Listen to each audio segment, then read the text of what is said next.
உள்ளத்தினால் செய்ய வேண்டிய, நம்பிக்கை கொள்ள வேண்டிய இன்னும் ஒரு கடமைதான் அத்தவக்குல் அலல்லாஹ், அல்லாஹ்வின் மீது முழு நம்பிக்கை வைப்பது.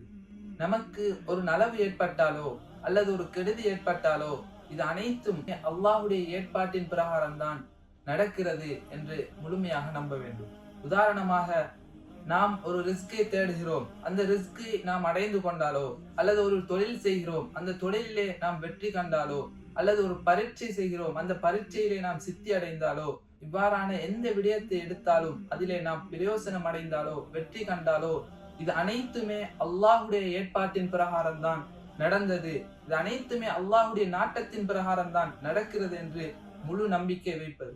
அதே போன்று ஒரு கெடுதி ஏற்பட்டாலோ, நோய்வாய்ப்பட்டாலோ, அல்லது தொழிலிலே நஷ்டம் அடைந்தாலோ, அல்லது வேற ஏதோ ஒரு கஷ்டம் வந்தாலோ, வேற ஏதோ ஒரு துன்பம் வந்தாலோ, எவ்வாறான நிலைமையிலும் எந்த ஒரு கஷ்டங்கள் துன்பங்கள் ஏற்பட்டாலும் இது அனைத்தும் அல்லாஹ்வுடைய நாட்டத்தின் பிரகாரம் தான் நடக்கிறது, இது அல்லாஹ்வுடைய ஏற்பாட்டின் பிரகாரம் தான் நடந்தது என்று முழு நம்பிக்கை வைப்பது. அதே போன்று இந்த கஷ்டங்கள் துன்பங்களிலிருந்து நாம் வெற்றி அடைந்தால், தன்னுடைய முயற்சியின் மூலமாக இருந்தாலும் அல்லது வேறொருவரின் உதவியின் மூலமாக நாம் வெற்றி அடைந்தாலோ, அல்லது நோய்வாய்ப்பட்டிருந்து ஆரோக்கியம் அடைந்தாலோ, இது அனைத்தும் அல்லாஹ்வுடைய ஏற்பாட்டின் பிரகாரம் தான் நடக்கிறது என்று முழு நம்பிக்கை வைக்க வேண்டும். இவ்வாறு சொன்ன அனைத்து விடயங்களும் அல்லாஹ்வுடைய ஏற்பாட்டின் பிரகாரம், அல்லாஹ்வுடைய கலாக்கதிரின் மூலம், நாட்டத்தின் மூலம் தான் நடக்கிறது என்று முழு நம்பிக்கை வைப்பது நாம் உள்ளத்தினால் செய்ய வேண்டிய ஒரு கடமையில் ஒன்றாகும்.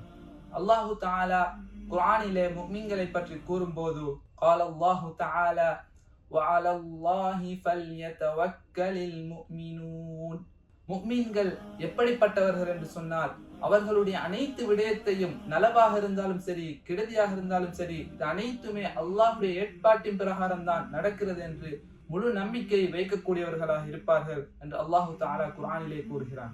ஆகவே நாம் அனைவரும் அனைத்து நிலைமைகளிலும் அல்லாஹ்விடத்திலே நாம் பொறுப்பு சாட்டக்கூடியவர்களாக எம் அனைவரையும் அல்லாஹு தஆலா ஆக்கி அருள்வானாக. தொடர்ந்தும் எங்களோடு இணைந்திருங்கள். உள்ளத்தினால் செய்ய வேண்டிய இன்னும் ஒரு கடமை என்ன என்பதை நாங்கள் பார்ப்போம். அஸ்ஸலாமு அலைக்கும் வரஹ்மத்துல்லாஹி வபரகாத்துஹு.